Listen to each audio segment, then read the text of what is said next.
The sun blazed mercilessly over the Colorado Territory as Clara Whitmore pressed her back against the rough wooden planks of the abandoned mine office.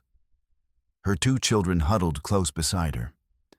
8-year-old Sarah clutched her rag doll with white knuckles, while 10-year-old Thomas tried to look brave, despite the fear evident in his young eyes.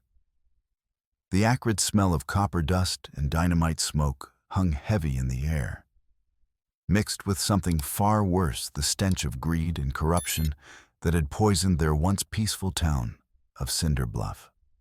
In the year 1874, Colorado Territory through a crack in the weathered boards, Clara watched as Abel Crick's men continued their methodical destruction of everything she had once called home. The railroad baron had arrived 3 months ago with promises of prosperity, claiming he needed to expand the mining operation to bring jobs and wealth to their struggling community. But Clara had seen through his lies from the beginning, especially after discovering the truth about her husband Edwin's death 6 months earlier. Edwin hadn't died in a mining accident, as Crick claimed. He'd been murdered, shot in the back, while trying to expose Crick's plan to destroy the valley's water sources, forcing families to sell their land for pennies or watch their children die of thirst. The evidence was hidden somewhere in these very mines, along with a dozen kidnapped children from neighboring settlements, all forced to work in the deepest, most dangerous shafts where adult miners refused to go. "Mama." Sarah whispered, her voice barely audible above the distant sounds of machinery and shouting men. "When is Papa coming home, Othelds?" Clara felt her heart break a little more. She'd never told the children the truth about their father's death, couldn't bear to destroy their innocent hope. But now, trapped in this nightmare with Crick's men closing in, she wondered if they would ever live to learn the truth about anything. A shadow fell across the doorway, and Clara's breath caught in her throat. But instead of one of Crick's thugs, a man stepped into the dim light, tall, lean, with the weathered face of someone who'd spent his life under the open sky.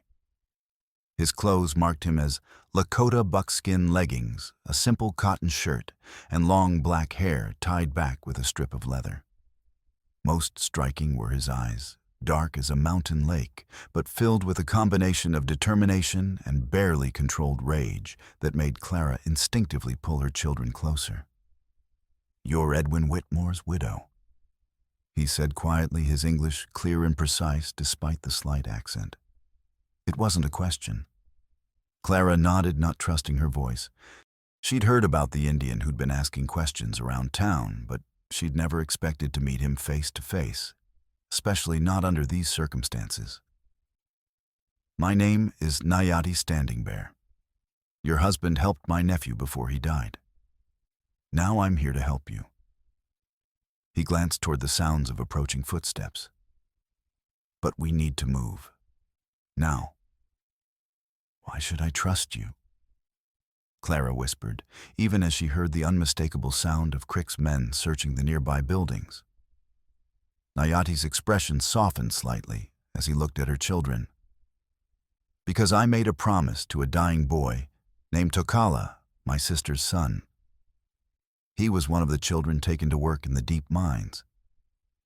Before he died from the cave-in, Crick caused he told me Edwin Whitmore had tried to help him, tried to get word to me about what was happening here." His voice hardened. "Edwin died because he was a good man in a place where good men don't live long. Don't let his death be meaningless." The sound of boots on wooden planks grew closer, and Clara made her decision. Whatever this Lakota warrior's motives, he couldn't be worse than the monsters pursuing her family. "Thomas, Sarah, stay close," she whispered, gathering their few possessions. "We're leaving with Mr. Standing Bear." Nayati moved to the back window, testing the frame before carefully pushing it open. "There's a trail through the canyon that leads to higher ground.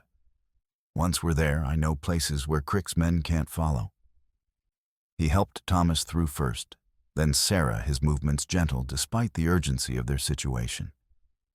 As Clara prepared to climb through, she heard voices outside the front door. "Check every building. Someone was shouting. Crick wants the widow and her brats found before sundown, dead or alive. Nayati's hand found hers, steadying her as she climbed through the window. His skin was warm and calloused from years of hard work, but his touch was surprisingly gentle. For just a moment their eyes met, and Clara felt something pass between them. A recognition of shared loss, shared determination, and something else she wasn't ready to name. They moved swiftly through the scattered boulders and scrub brush that surrounded the mine complex, Nayati, leading them along paths that seemed invisible to Clara, but were clearly familiar to him. Behind them, she could hear the sounds of the search growing more frantic as Crick's men discovered their escape. The trail Nayati chose wound upward through increasingly treacherous terrain, past abandoned mine shafts and over loose shale that threatened to give way with every step. Thomas struggled with the climb, his city-bred legs not accustomed to this kind of exertion, while Sarah whimpered quietly as the sharp rocks cut through her thin shoes. Without a word, Nayati swept Sarah up into his arms, carrying her as easily as if she weighed nothing. "The boy needs to rest," he said to Clara, indicating a narrow ledge that offered both shelter and a view of their back trail. As they caught their breath, Clara studied their rescuer more carefully.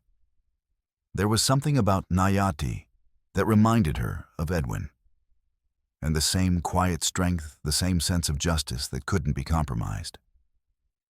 But where Edwin had been gentle and scholarly, Nayati radiated a controlled violence that spoke of battles fought and survived. "Tell me about Tokala," she said quietly while the children rested. Nayati's jaw tightened. He was 12 years old, curious, always asking questions about everything he saw. His parents died in the scarlet fever epidemic 2 winters ago, so I was raising him.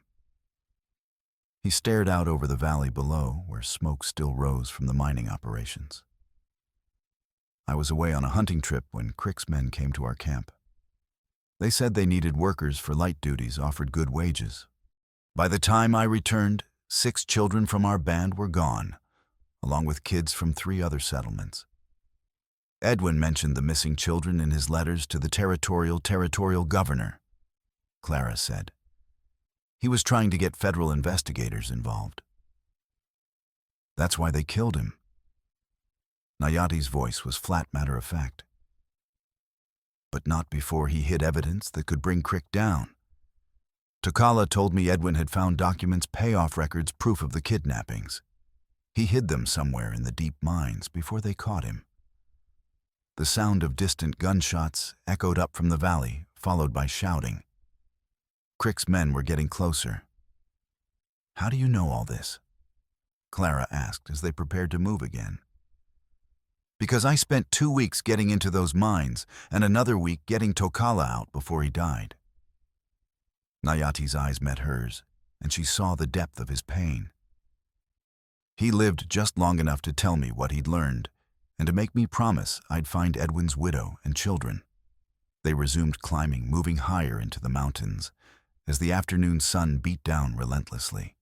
The terrain became increasingly difficult, forcing them to traverse narrow ledges and scramble over loose rock formations. More than once, Clara felt her foot slip on the treacherous surface, only to have Nayati's strong hand steady her before she could fall. It was during one of these moments, when his fingers closed around her wrist to pull her up onto a particularly challenging ledge, that Clara realized how completely she'd come to depend on this stranger. The thought should have frightened her, but instead she found it oddly comforting. For the first time since Edwin's death, she wasn't facing her troubles alone.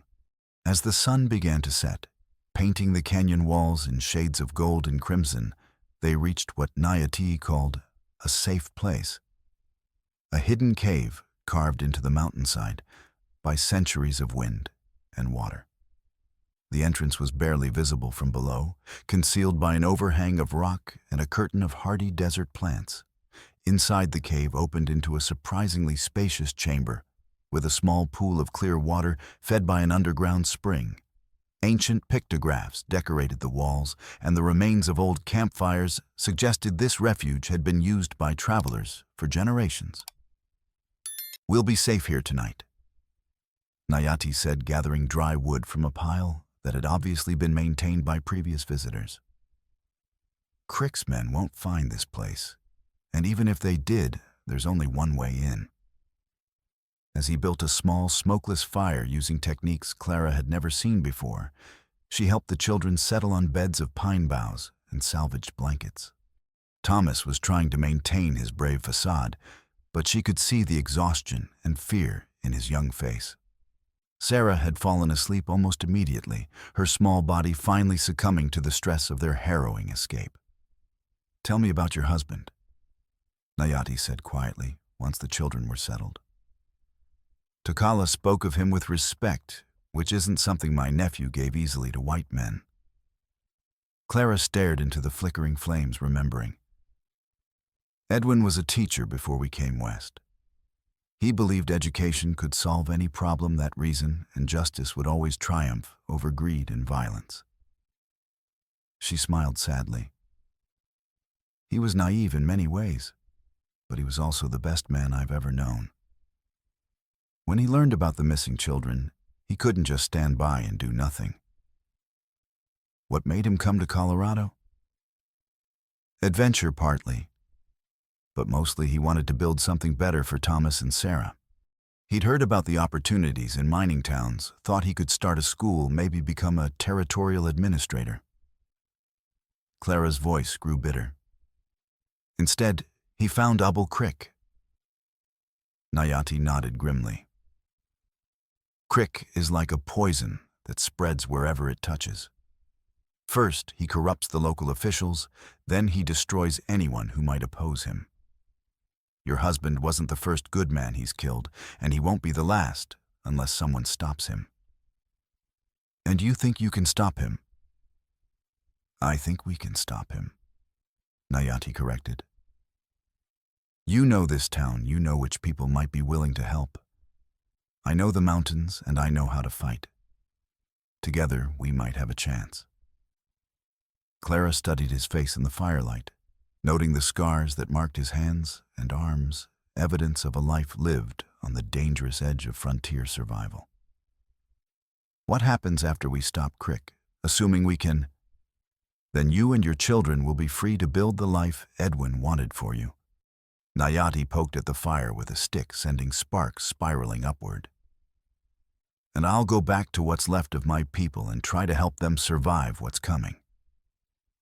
"What's coming?" "More men like Crick, more mines, more railroads, more reasons for the government to decide we're in the way." His voice was matter of fact, but Clara heard the underlying sadness. "We've been fighting this battle for 20 years, and we're losing ground every season." They sat in comfortable silence for a while, listening to the wind whistle through the canyon and the distant howling of coyotes.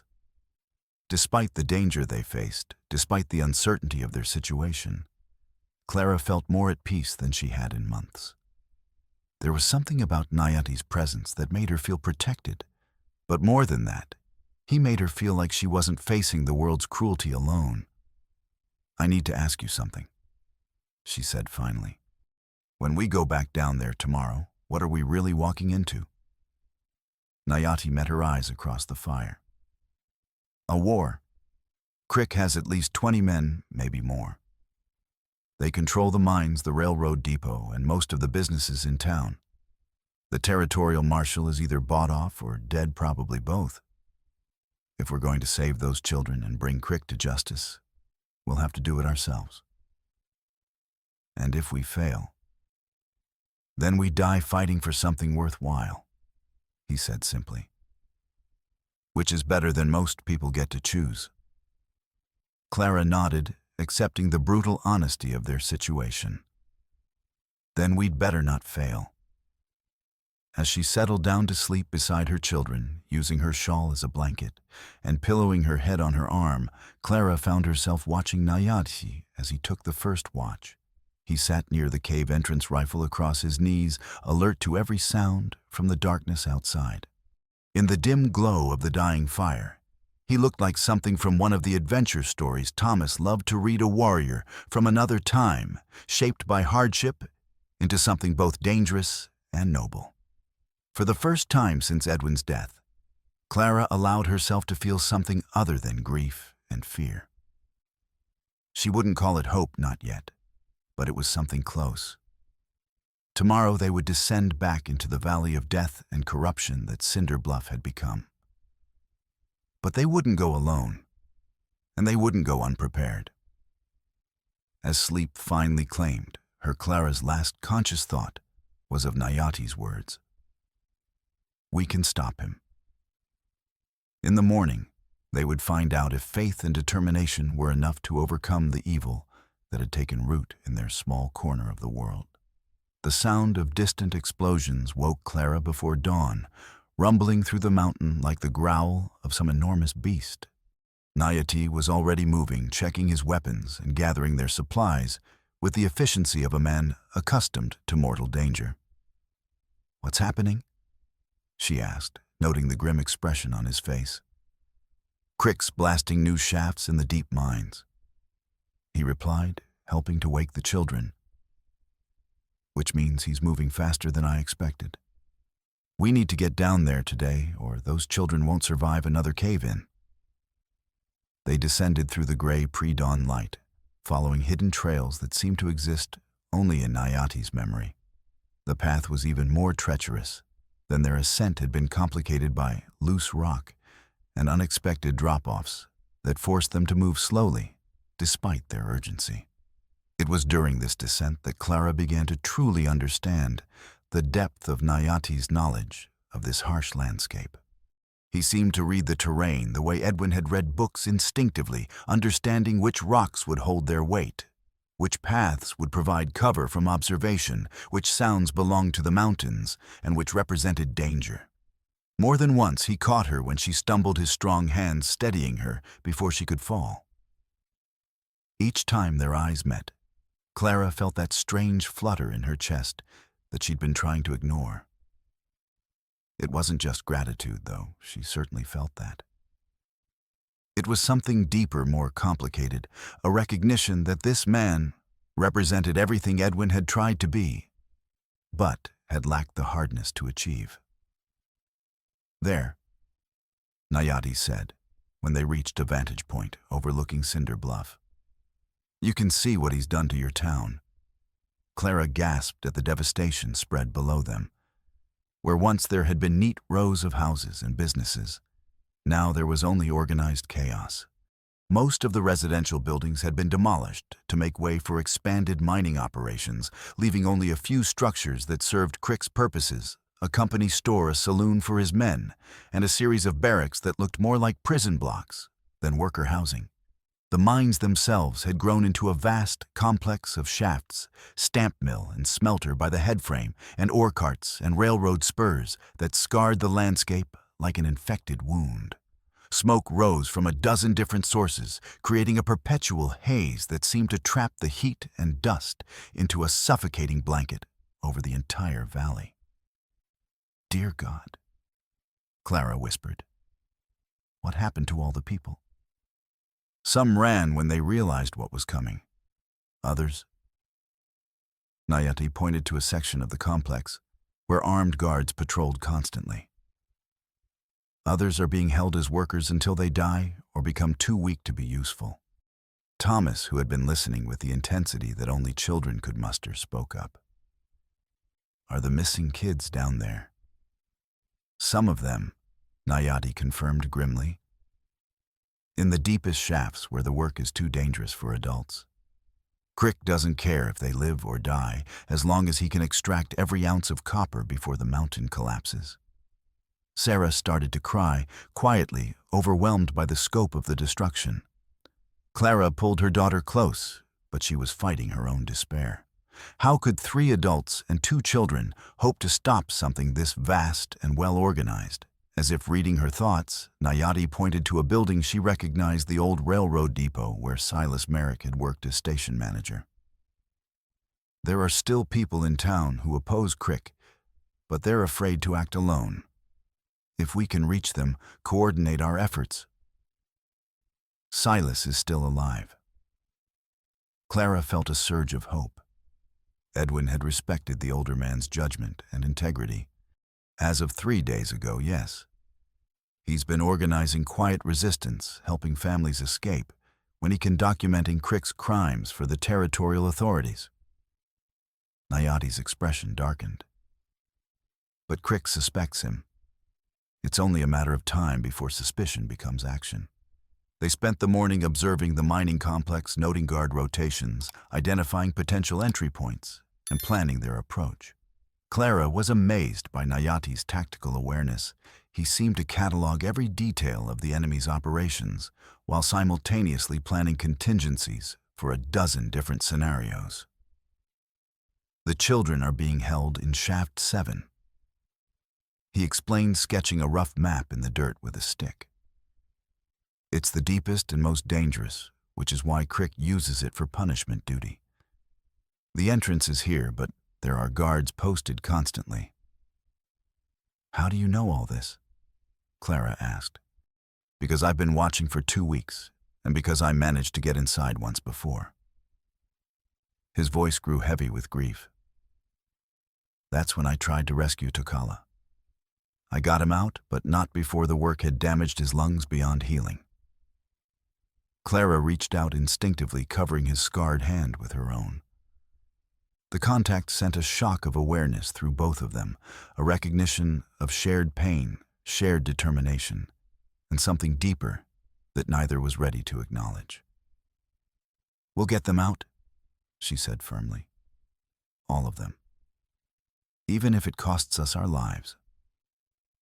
Clara looked at her own children, sleeping peacefully in the shade of a boulder, despite the heat and danger surrounding them. Especially if it costs us our lives. No child should die in darkness while adults do nothing. Nayati nodded, understanding perfectly. In that moment, Clara realized that their alliance had evolved beyond simple mutual need. They were bound together now by shared purpose, and the kind of trust that could only be forged in the face of overwhelming odds. As the sun reached its zenith, they made their final preparations for the descent into what Clara had begun thinking of as hell itself. Nayati checked his rifle and the extra ammunition he carried, while Clara examined the small pistol Edwin had insisted she learn to use. It felt pitifully inadequate for what they were about to attempt, but it was better than nothing. Remember? Nayati said as they prepared to move out. Once we go down there, there's no turning back. Crick will throw everything he has at us, and he won't stop until we're all dead. Then we'd better make sure he's the one who dies. Clara replied, surprised by the steel in her own voice. Thomas looked up at her with wide eyes. Mama, are you really going to kill someone? Clara knelt beside her son, choosing her words carefully. Sometimes, Thomas, good people have to do hard things to protect others. Your father understood that, even though it cost him his life. Will we see Papa again? Sarah asked in a small voice. Someday, sweetheart. But first, we have work to do. Clara kissed both her children, memorizing their faces, in case this was the last peaceful moment they would ever share. You're going to stay with Mr. Standing Bear while Mama goes to help some people who are in trouble. I want to come with you. Thomas protested, trying to sound braver than his years. Your job is to take care of your sister, Nayati said gently. That's the most important work of all. They began their final descent as the afternoon shadows lengthened, moving with the careful precision of hunters stalking dangerous prey. The closer they got to the valley floor, the more oppressive the atmosphere became. The air grew thick with dust and chemical smoke, while the constant noise of machinery and shouting men created a cacophony that seemed designed to break the human spirit. It was then that Clara truly began to understand what Edwin had faced in his final weeks, not just physical danger, but the psychological assault of witnessing systematic cruelty and feeling powerless to stop it.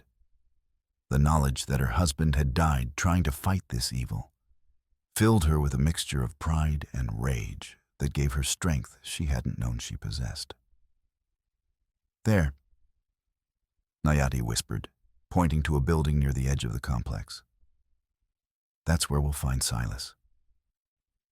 The railroad depot looked exactly as Clara remembered it, except for the iron bars that had been installed over the windows and the armed guard who paced constantly in front of the main entrance. It was clear that Silas Merrick was being held prisoner in his own workplace. "How do we get past the guard?" Clara asked. Nayati smiled grimly. "We don't go past him. We go through him." What followed was Clara's first real glimpse of Nayati as a warrior rather than a rescuer.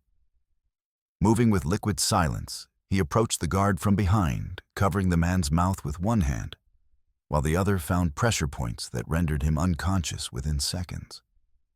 The entire encounter lasted less than 30 seconds and made virtually no sound. "Edwin was right about you," a familiar voice said, as they slipped through the depot's back door. "He said if there was ever real trouble, the Indian with the sad eyes would be the one to trust."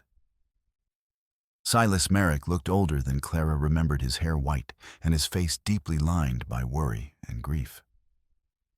But his eyes still held the keen intelligence and moral courage that had made Edwin respect him.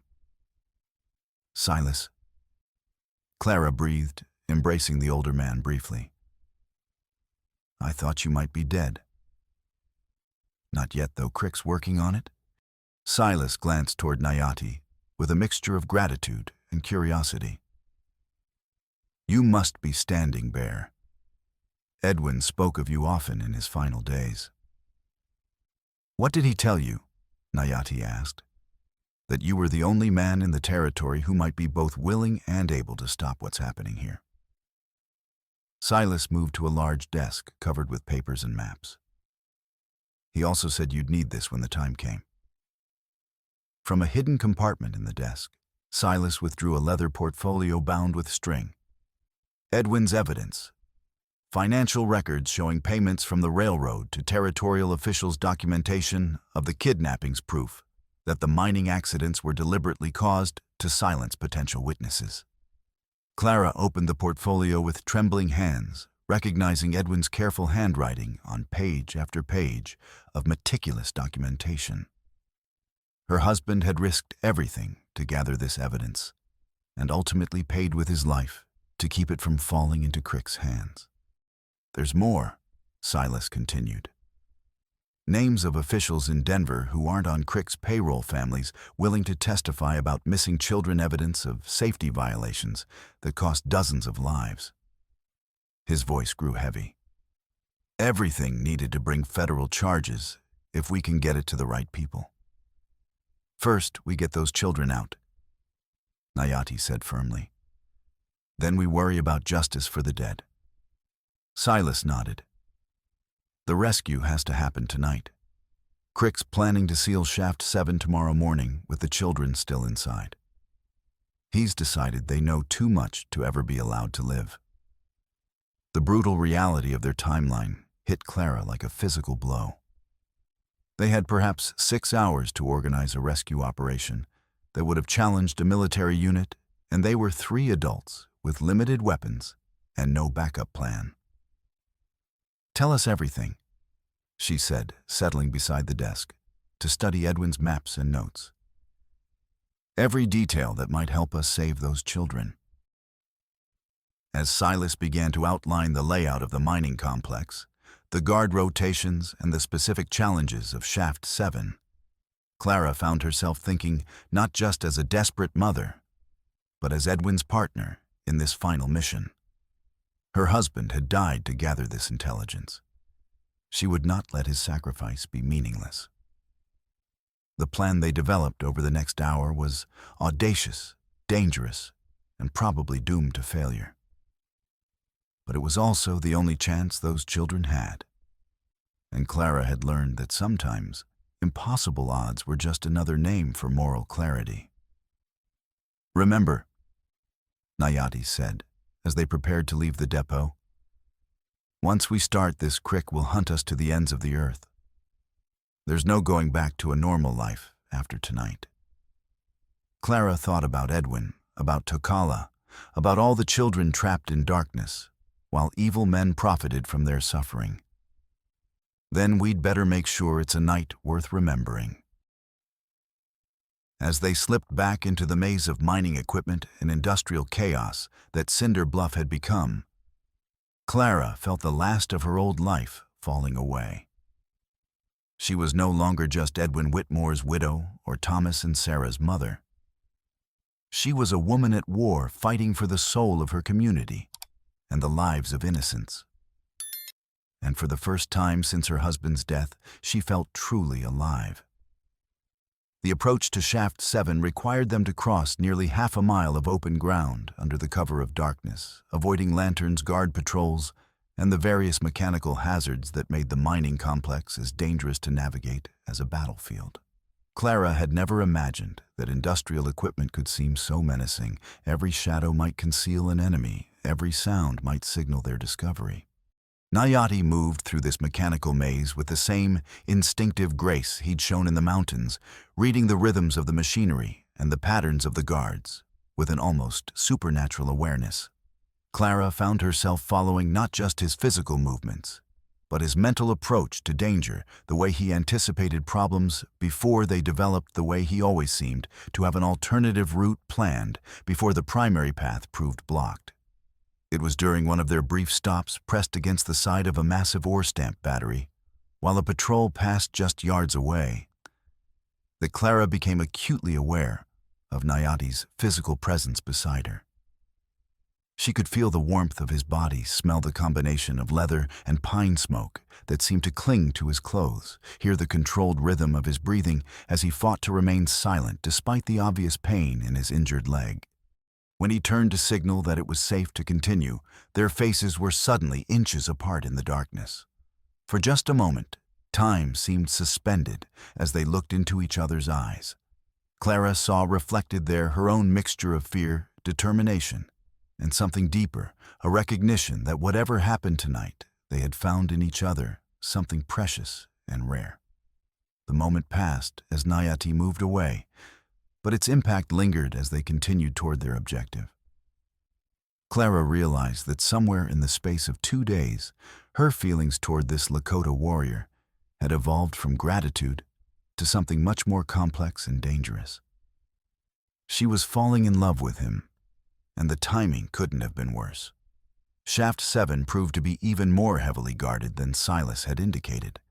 6 men patrolled the perimeter, while another 4 were stationed inside the entrance structure. The mine shaft itself descended at a steep angle into darkness so complete that even the lanterns couldn't penetrate more than a few yards. 10 guards, Clara whispered as they observed from concealment behind a pile of mining equipment.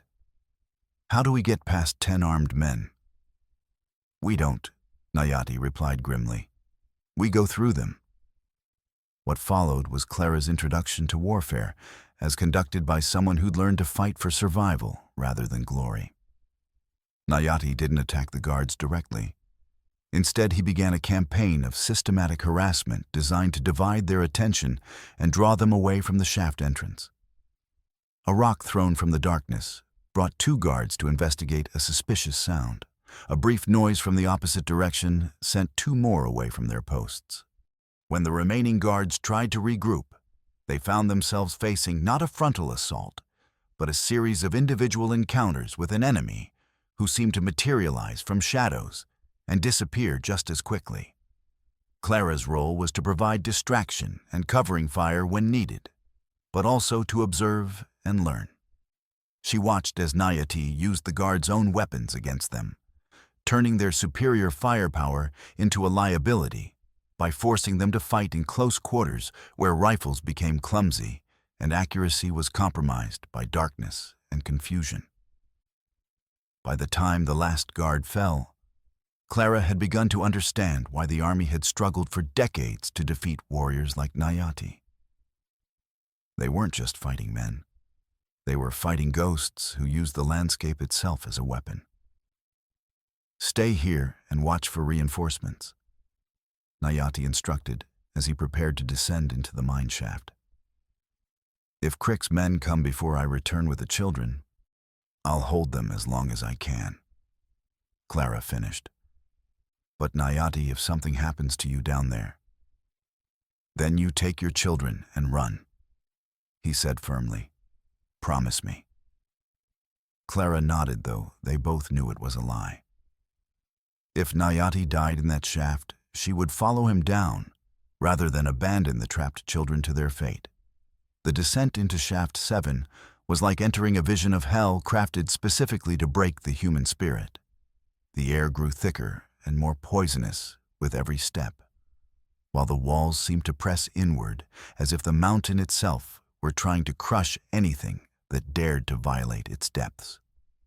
The sound of Nayati's footsteps echoed strangely in the confined space, mixed with the distant sounds of machinery.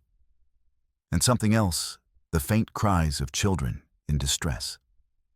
The shaft leveled out about 200 feet below ground, opening into a series of cramped tunnels where the actual mining work took place. The conditions were appalling, even by frontier standards. No ventilation, no safety equipment, and barely enough light to see the immediate surroundings. It was immediately clear why adult miners refused to work these depths.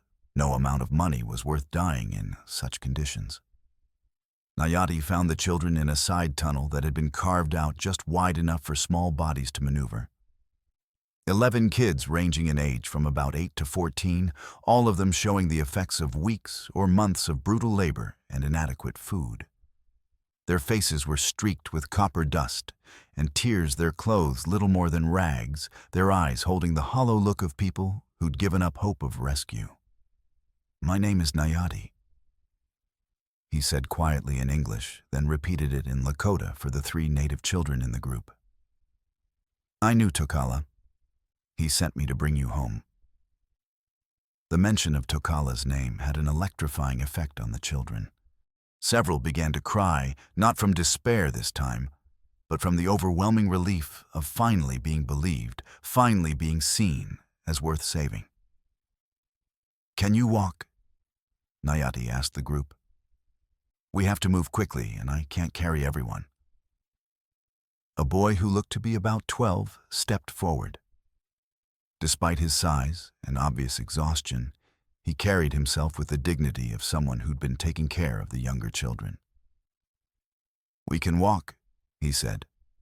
"But Tommy's hurt bad. He got caught in a cave-in yesterday."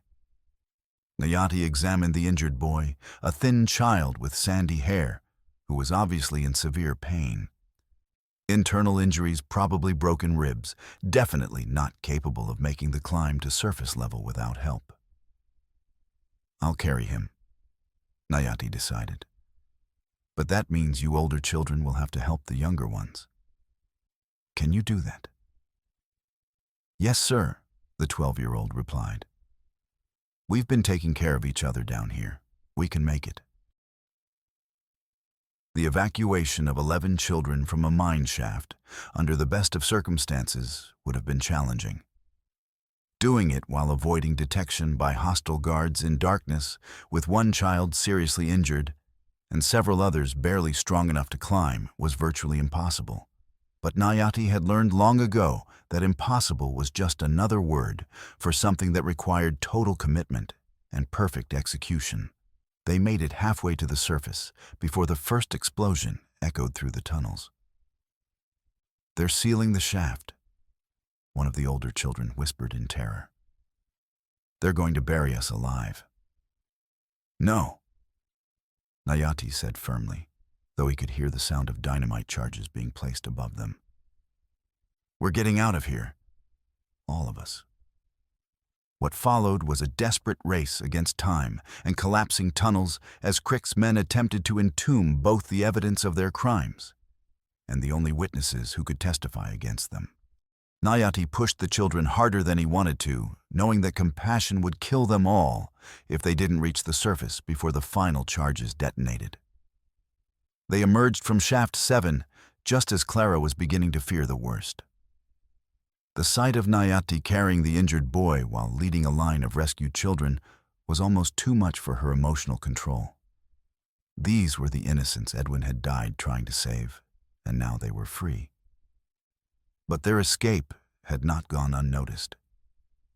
Even as the children collapsed gratefully in the clean night air, the sound of approaching reinforcements echoed across the mining complex. Crick had realized what was happening, and he was bringing everything he had to stop them. "How many men?" Nayati asked Clara as he checked the injured boy's condition. "At least 20, maybe more. They're surrounding the shaft entrance."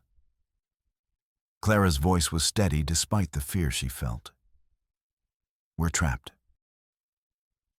Nayati studied their situation with a tactical awareness that had kept him alive through years of warfare. They were caught in open ground with 11 exhausted children, limited ammunition, and enemies approaching from multiple directions.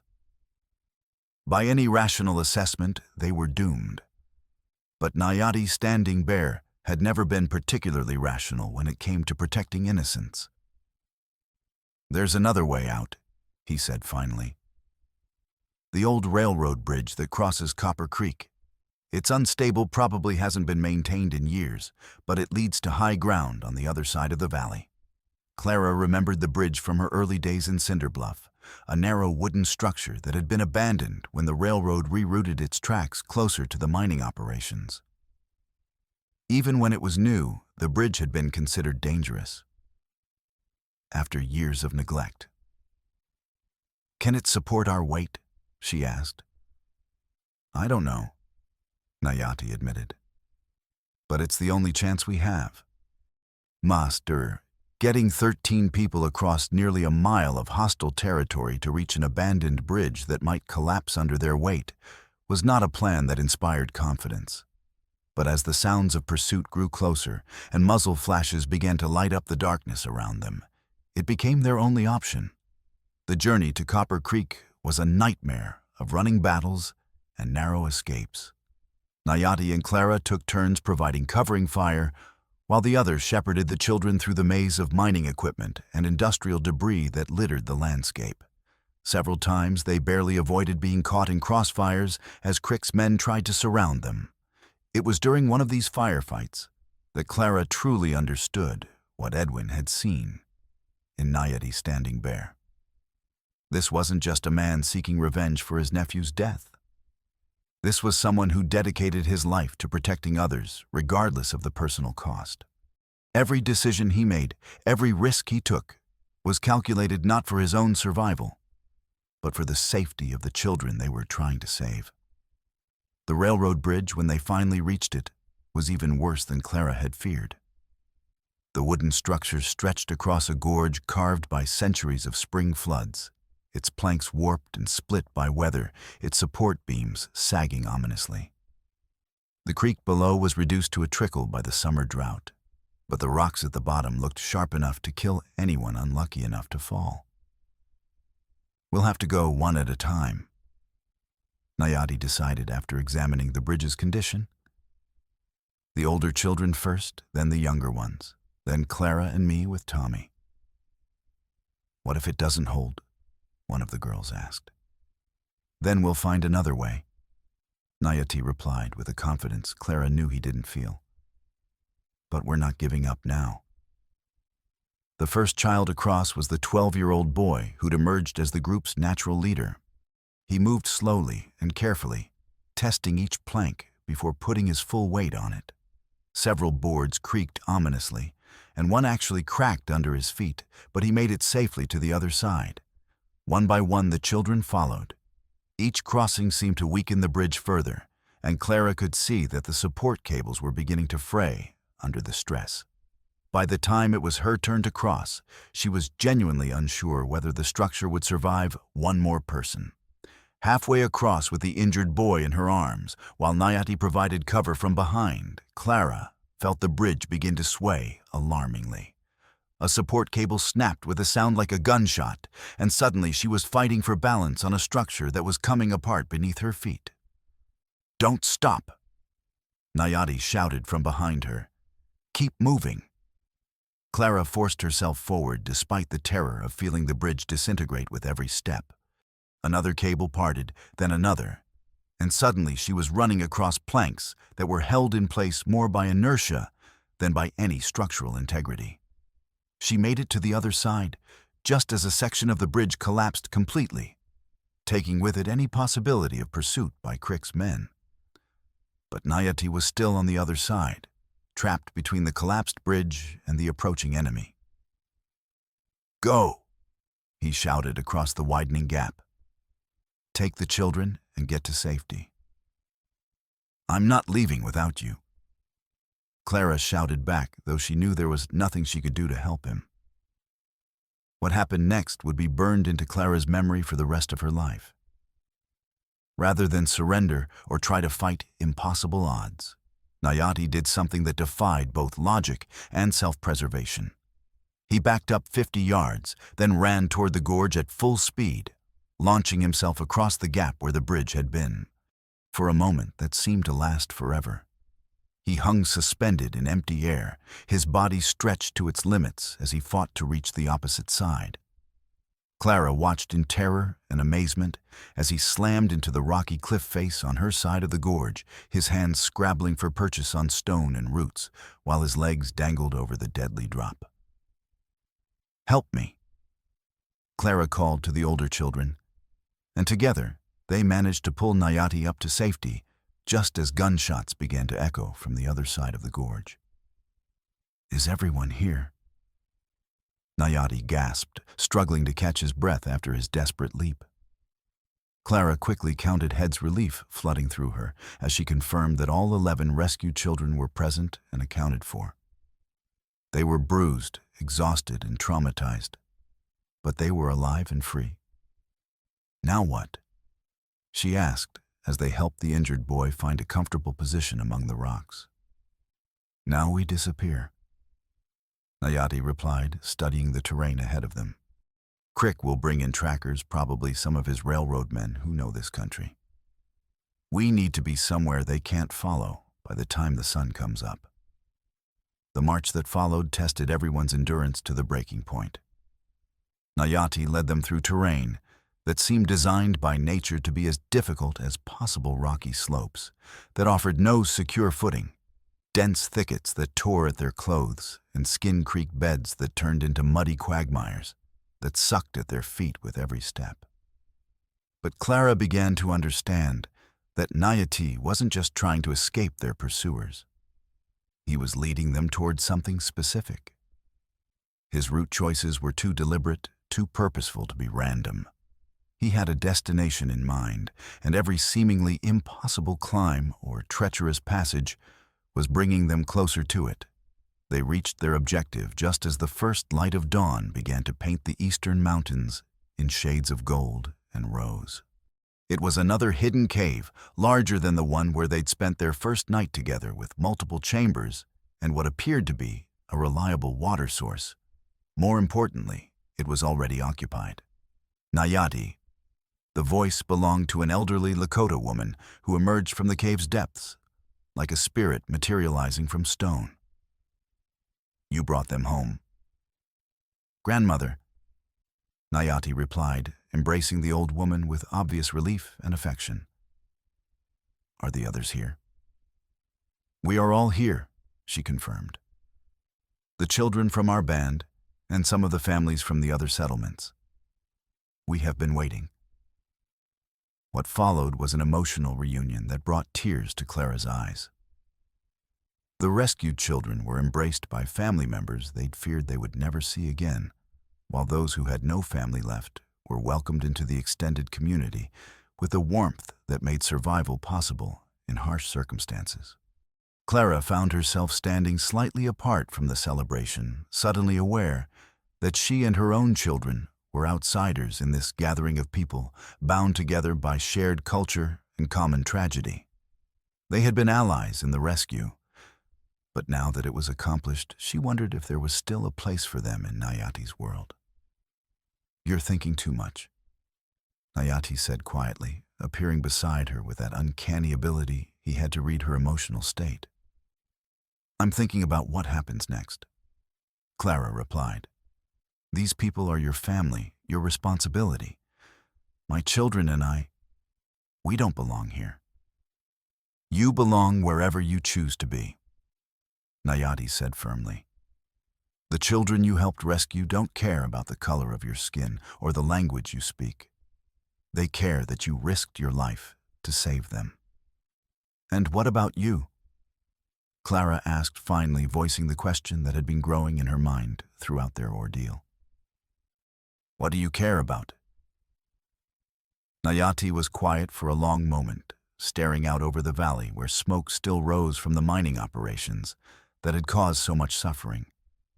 When he finally spoke, his words were chosen with the careful precision of someone who understood their importance. I care about justice for Edwin and Tokala and all the others who died because they tried to do what was right. I care about making sure those children never have to live in fear again. He turned to meet her eyes. And I care about you and Thomas and Sarah more than I probably should. The admission hung between them like a bridge spanning two very different worlds. Clara felt her heart racing as she realized that what she'd been feeling wasn't one-sided, that this man who'd risked everything to save strangers had somehow found room in his life for 3 more people who needed protecting. Nayati, she began, but he silenced her with a gentle finger to her lips. Before you say anything, you need to understand what you'd be choosing, he said seriously. I'm a wanted man now. Crick will hunt me to the ends of the earth, and the territorial government will probably put a price on my head. Anyone who stays with me will share that danger. And anyone who leaves you will spend the rest of their life wondering what might have been. Clara replied, covering his hand with both of hers. I've already lost one good man because I was too afraid to stand beside him when it mattered. I won't make that mistake again. The kiss that followed was everything their first desperate embrace in the canyon should have been: tender, passionate, and full of the promise of a future neither of them had dared to hope for. When they finally broke apart, Clara saw in Nayati's eyes the same mixture of love and determination that she felt in her own heart. They were interrupted by Thomas, who approached with the shy curiosity that had always characterized his interactions with adults. Mr. Standing Bear, he said formally, are you going to marry my mother? The directness of the question made both adults laugh, breaking some of the tension that had been building between them. Would that be acceptable to you? Nayati asked seriously, treating the boy's question with the respect it deserved. Thomas considered this gravely. Papa always said that a man should be judged by his actions, not his words. You saved those kids when nobody else would. You protected us when we needed protection. He paused, then added with the wisdom that sometimes surprised Clara, and you make Mama smile again. Then I guess that's settled, Nayati said, ruffling the boy's hair affectionately. But even as they celebrated their newfound happiness, Clara knew that their troubles were far from over. Somewhere in the valley below, Abel Crick was planning his revenge for the humiliation of losing his captive workforce. The evidence Edwin had gathered would need to be delivered to federal authorities who could act on it. And somehow, they would need to build a life together, despite the danger that would follow them wherever they went. The attack came at midday, just as the rescued children were beginning to recover from their ordeal. Clara was helping the elderly Lakota woman, who had introduced herself as Many Horses, tend to the injured boy, when the sound of gunfire echoed from the cave entrance.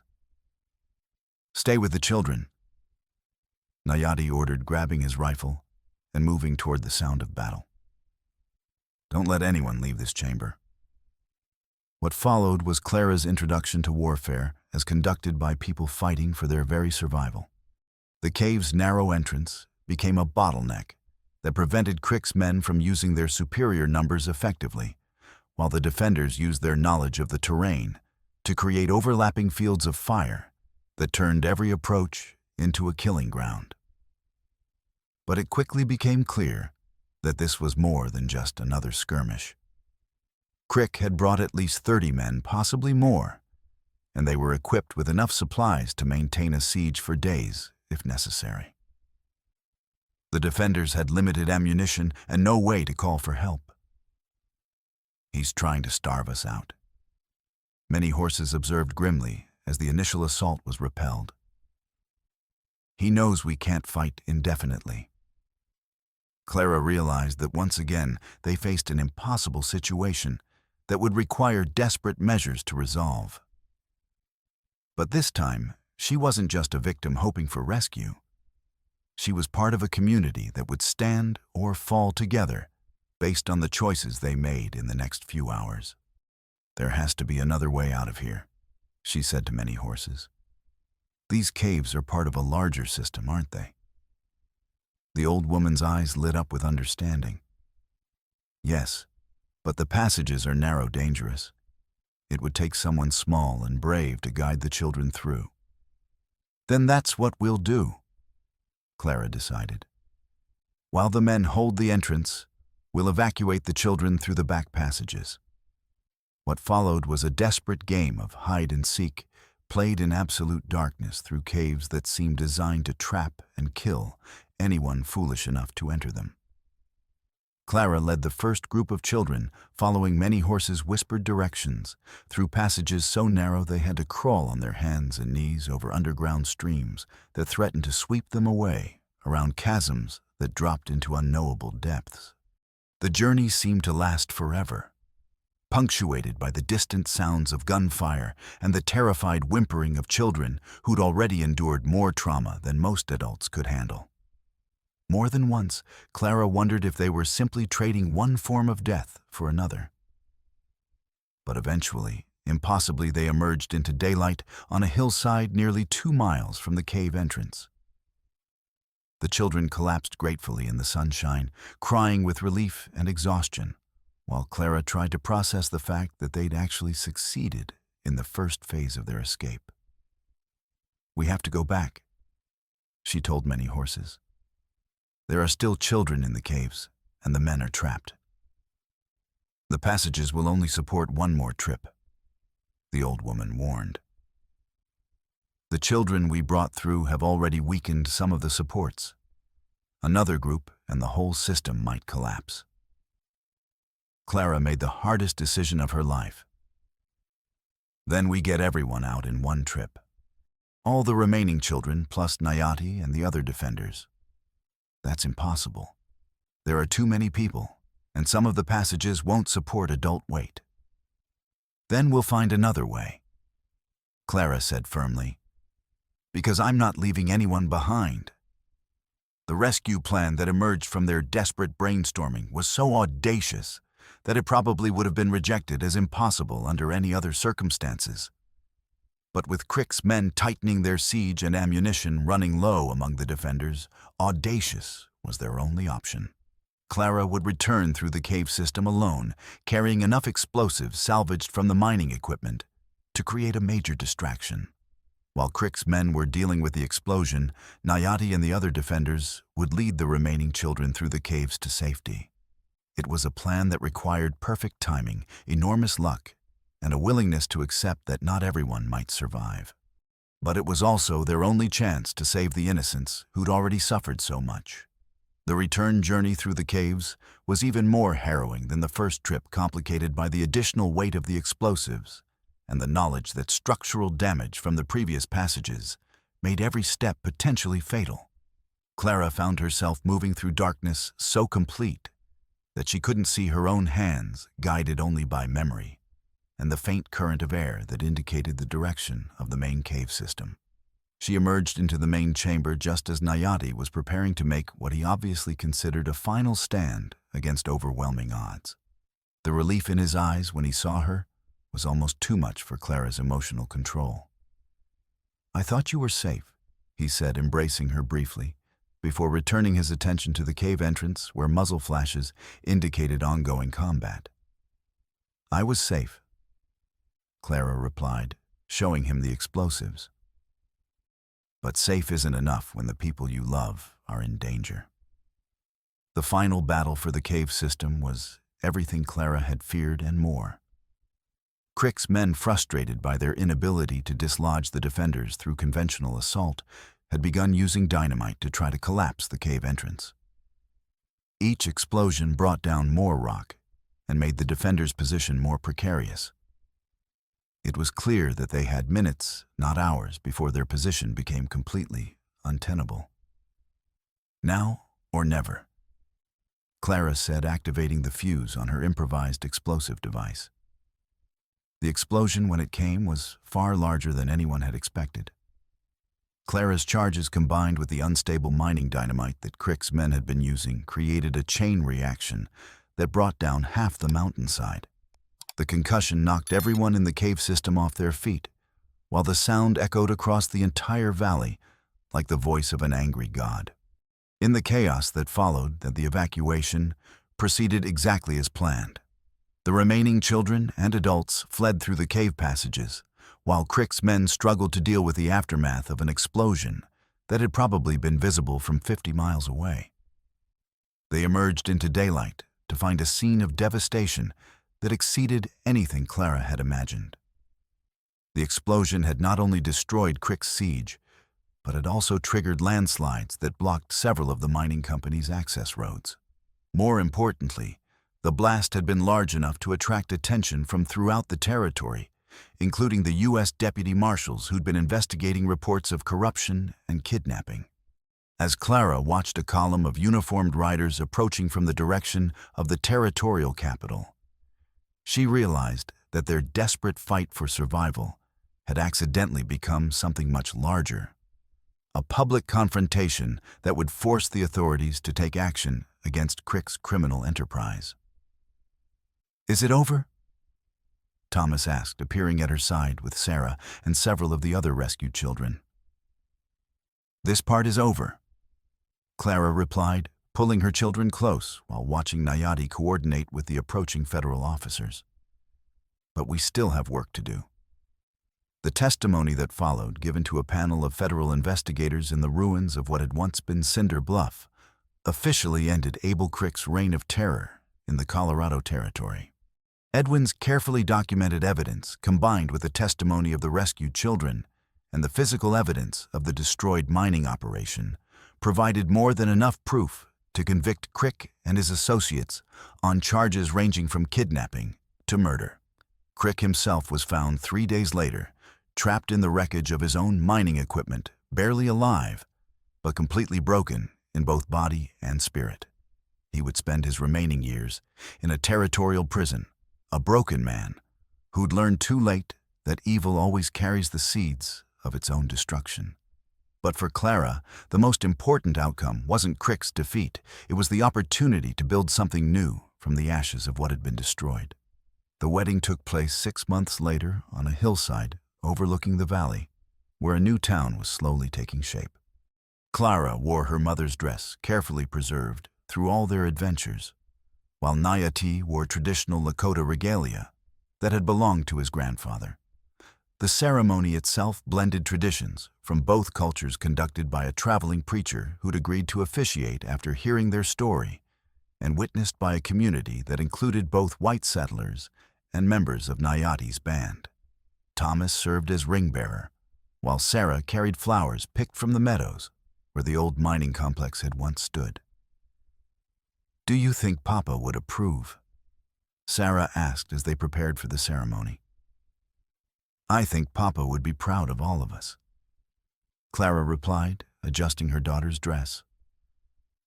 "We finished the work he started, and we found a way to build something beautiful from the ashes of something terrible."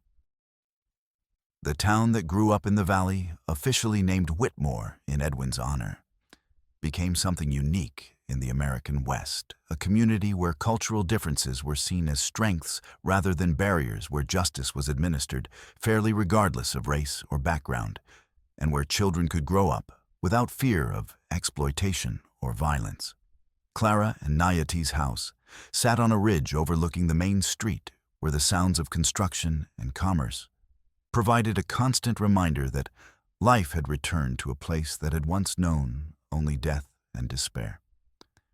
Their own children, Thomas and Sarah, plus the 2 they had together in the years that followed, grew up bilingual and bicultural, equally comfortable in both worlds, and committed to building bridges between them. Years later, when Clara was asked to speak at the dedication of the Edwin Whitmore Memorial School, she would reflect on the strange journey that had brought her from a grave beside a burned wagon to a new life filled with love, purpose, and hope.